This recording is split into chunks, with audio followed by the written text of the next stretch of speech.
ওদের অসুবিধে হয়ে যাচ্ছে, ওই জন্য চিৎকার চেঁচামেচি করছে। সিনিয়র মোস্ট একজন নাই, আমি তাহলে উদাহরণ দিতাম, ডক্টর রইসউদ্দিন ফুরকাত সাহেব। আমি বলি, আজকেও বলছি আপনাদের, উনি সমাজের জন্য কাজ করার জন্য, হ্যাঁ আপনার জন্য কাজ করার জন্য সরকারি চাকরি ছেড়ে দিয়েছে, আর আপনিও কাজকে বিজেপি দালাল ভাবছেন। লজ্জা করছেন আপনার আমার? ভাববেন।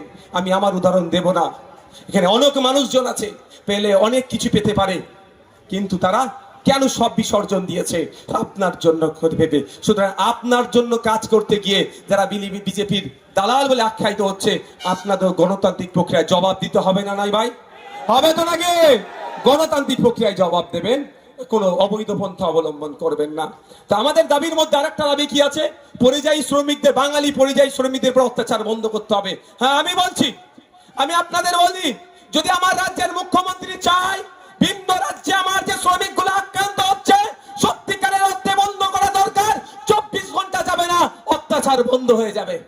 কিন্তু মুখ্যমন্ত্রী তো চাইছে না। মার খাচ্ছে কে? লক্ষ্মীকান্ত হাসদার বাড়ির ছেলে। মার খাচ্ছে কে? ইমতিয়াজ মোল্লার বাড়ির ছেলে। মার খাচ্ছে কে? আবার দলিত বাড়ির ছেলে। মার খাচ্ছে কে? সবই পিছড়ে বর্গের বাড়ির ছেলে। ওই জন্যই তো এদের টনক নড়ছে না। মার হয়ে খেয়ে লাশ হয়ে দীপু দাস বাড়িতে ফিরে আসছে, মার খেয়ে লাশ হয়ে সোমনাথ বাড়িতে ফিরে আসছে, মার খেয়ে লাশ হয়ে আফরাজুল বাড়িতে ফিরে আসছে, মার খেয়ে লাশ হয়ে সাবির মল্লিক বাড়িতে ফিরে আসছে। মার খেয়ে লাশ হয়ে যদি কোনো মন্ত্রীর পরিবারের ছেলে মেয়ে আসতো, আমি চাই না ওদেরও কারো কিছু ক্ষতি হোক, যদি আসতো দেখতেন টনক নড়ে যেত। মার খেয়ে পড়ে আসছে ভোটারদের বাড়ির ছেলেরা, তো ওই জন্য টনক নড়ছে না। তাই আমাদেরকে টনক নড়াতে হবে, মুখ্যমন্ত্রীকে দায়িত্ব নিতে হবে। আপনার নাগরিক ভারতবর্ষের যে কোনো প্রান্তে বিচরণ করতে পারে, সংরক্ষিত এলাকা ছাড়া। সংবিধানের আর্টিকেলে উল্লেখ আছে, right to movement, freedom of মুভমেন্টের কথা বলা আছে। আমি ভারতবর্ষের যে কোনো প্রান্তে গিয়ে আমি বিচরণ করতে পারি, আমি ব্যবসা করতে পারি, আমি বাড়ি তৈরি করতে পারি, সংরক্ষিত এলাকা ছাড়া। তাহলে যখন আমার উপরে আক্রমণ এসছে, কেন্দ্র সরকারকে বলা দরকার, রাজ্য সরকারকে বলা দরকার। কেন্দ্র রাজ্য সরকার যদি আমার কথাই গ্রাহ্য না করে, আমার শ্রমিকের উপরে আক্রমণ না বন্ধ করে, তারা বা আক্রমণ বন্ধ করার জন্য তারা দায়িত্ব না নেয়, সংবিধানে প্রভিশন আছে, রাজ্য রাজ্য সংঘাত হলে, কেন্দ্র রাজ্য সংঘাত হলে you have to go supreme court. Right আছে সম্ভবত 151, আর্টিকেল 151। এত আর্টিকেল মনে থাকা যায় না, একটুখানি মাথা তো ভাই, আর এত চাপ না। 151 মনে হচ্ছে সম্ভবত আর্টিকেল, সেটাকে সামনে রেখে সুপ্রিম কোর্টে গিয়ে মামলা করতে পারে, করেছে রাজ্য সরকার। মার খাচ্ছেন তো আপনারা ভোটার, আর আমি বারবার বলি, আপনাদের মানুষ ভাবে না, আপনাদের ভোটার ভাবে। যদি মানুষ ভাবতো আপনার জন্য, অন্তত সুপ্রিম কোর্টে গিয়ে একটা রাজ্য সরকার মামলা করতো। তা আমাদের বসে থাকলে হবে না।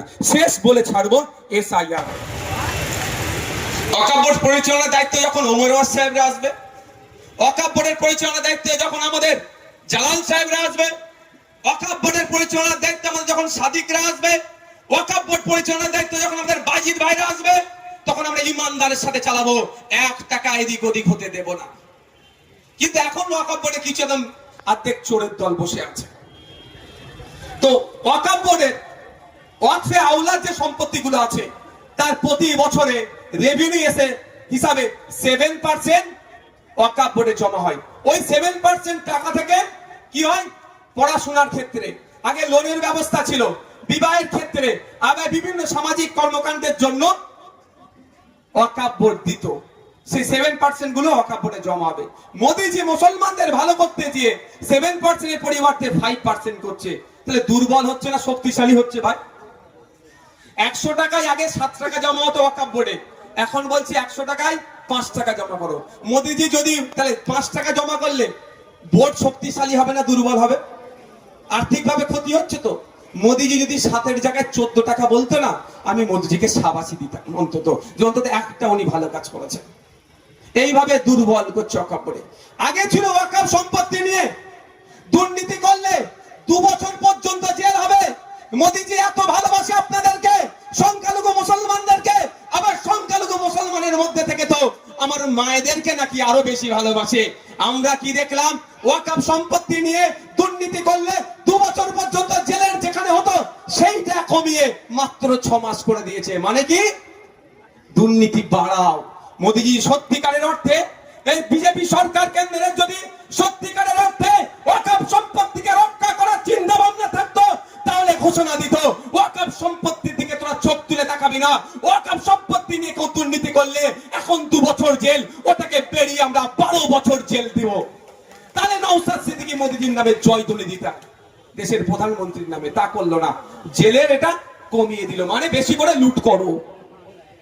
আর কি কি হচ্ছে ওয়াক বা ইউজার, আমি বেশ মেজর পয়েন্ট গুলো বলছি ভাই, অসুবিধা হচ্ছে না তো করো। আমরা এই দিনকে আজকের মঞ্চ থেকে স্মরণ করছি, আমরা আওয়াজ তুলছি এই বর্বর ইসরায়েলদেরকে, যারা প্যালেস্টাইনকে দখল করার চেষ্টা করছে, অবৈধ সন্তান যারা যারা প্যালেস্টাইনকে দখল করার চেষ্টা করছে, তারা ফিরে যাক এবং অবিলম্বে ইসরায়েলের হানা বন্ধ হোক এবং প্যালেস্টাইন পূর্ণ স্বাধীনতা পাক। আমাদের এই মঞ্চ থেকে আমরা আওয়াজ তুলছি, আমরা এই মঞ্চ থেকে আওয়াজ তুলছি, যেভাবে রাশিয়া ইউক্রেনের উপরে আক্রমণ করছে, ইউক্রেনের উপরে যেভাবে আক্রমণ করে ভিন্ন অন্যায়ভাবে ইউক্রেনীয়দের উপর হত্যা করছে, সেটাও বন্ধ হোক। আজকে এই যুদ্ধবিরতি দিবস থেকে আমরা আওয়াজ তুলছি। সর্বোপরি আমাদের পুলিশ বন্ধুদের জন্য আজকে একটা স্পেশাল ডে আছে, মনে আছে আপনাদের? 2021 সালে আমাদের পশ্চিমবঙ্গ সরকার পুলিশ দিবস হিসাবে সেপ্টেম্বর মাসের 1 তারিখকে ঘোষণা করেছে। আমরা আমাদের এই মঞ্চের পক্ষ থেকে কলকাতা পুলিশ সহ ওয়েস্ট বেঙ্গল পুলিশের প্রত্যেকটা পুলিশ কর্তা যারা পুলিশ কোডকে মান্যতা দিয়ে ন্যায়কে প্রতিষ্ঠা করার জন্য ল অ্যান্ড অর্ডার ঠিকঠাক দেখছেন, তাদেরকে আমরা স্যালুট জানাই, তাদেরকে আমরা এই 2 মানে শুভেচ্ছা জানাই। তবে হ্যাঁ, তাকে জানাবো না যারা আমাদের হাকিকুল ভাইয়ের একটা রাজ্য নেতৃত্বর ঘাড় ধরে ফেলে তোলার চেষ্টা করেছে, আমরা তাকে আজকে শুভেচ্ছা জানাবো না, তিরস্কার জানাবো। আগামী দিনে গণতান্ত্রিক প্রক্রিয়ায় তার সাথে আমরা দেখে নেবো যারা আমাদের ইমতিয়াজ ভাইকে টানতে টানতে যে প্রিজন ভ্যানে তুলেছে, আমরা তাদেরকে আজকে শুভেচ্ছা জানাবো না, তিরস্কার জানাবো। যারা আমাদের কামরুজ্জামান ভাইকে অসুস্থ হওয়ার পরেও ওষুধ চেয়েছে, ওষুধের ব্যবস্থা করেনি, তাদেরকে আমরা তিরস্কার জানাবো। আমরা তিরস্কার জানাবো সেই পুলিশগুলোকে যারা আমাদের বিশ্বজিৎ মাইতির চোখের সমস্যা হওয়ার পরেও ওষুধের ব্যবস্থা করার পরে ওষুধের ব্যবস্থা করেনি, তাদেরকে তিরস্কার জানাবো। আর সর্বোপরি আমাকে যে মেরেছি আমি তাকে তিরস্কার জানাবো না, 2-1 দিনের মধ্যে তার সাথে আমি কলকাতা হাইকোর্টে দেখা করবো।